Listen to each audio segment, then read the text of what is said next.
I embrace monotony. I encase the mainstream. I rebel against the rebels. I skip mountains, not pebbles. Digging deep within me, picking through a junk heap, I like to find what appears to be the most arid configuration of prose. And I regurgitate it all till I'm left with the dry heaves of beauty and a creative energy unmatched. The rebellion of the rebels, all of my 5-paragraph analytical essays begin with brilliance and end with bullshit. Because the rebel can manipulate, confiscate, aggravate, and eradicate every single letter. Until I write what comes to mind and leave all consciousness behind. Rebels skip pebbles while I spelunk in the caverns of my brain has twisted. I've manifested skipping mountains in a bathtub, giving pen and paper a proverbial back rub. I eat and digest my poems like long-wanted tasty grub. I hunt through my subconscious like an undercover sub. Blip, blip, blip. Surface now, breaking through waves of societal indifference and societal insistence and societal coexistence, although it does all seem so distant to the rebel.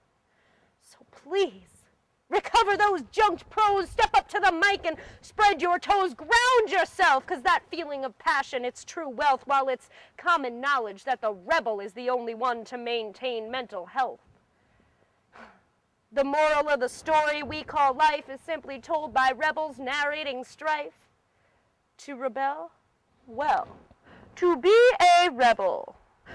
When the rebels rebel, they really only rebel against rebellion and thus live vicariously through one another in their respective rebellious actions, which in themselves are carried out by society's definition of the creature we call rebel.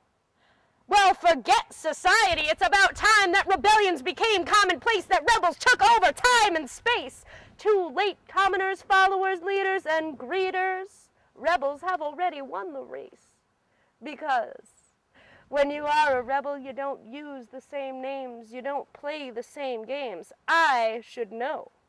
I rebel against the rebels. I skip mountains, not pebbles. Paradoxical much? Yes. Well, the true paradox is such. It's the rebel's everlasting crutch, their maniacal and loving touch. A game without rules, a society of fools, and a poet who drools. Words of wisdom off one side of a mouth vomits bullshit conclusions out the other side, but hell, I'm sticking with it for the ride, watching a 1,000,000-mile moon control the tide on waves of rebellious creativity. Undertows of truths and dualities. And I stop and ponder a profound question. I rebel against the rebels. I skip mountains, not pebbles. But nobody ever seems to notice stones are for skipping.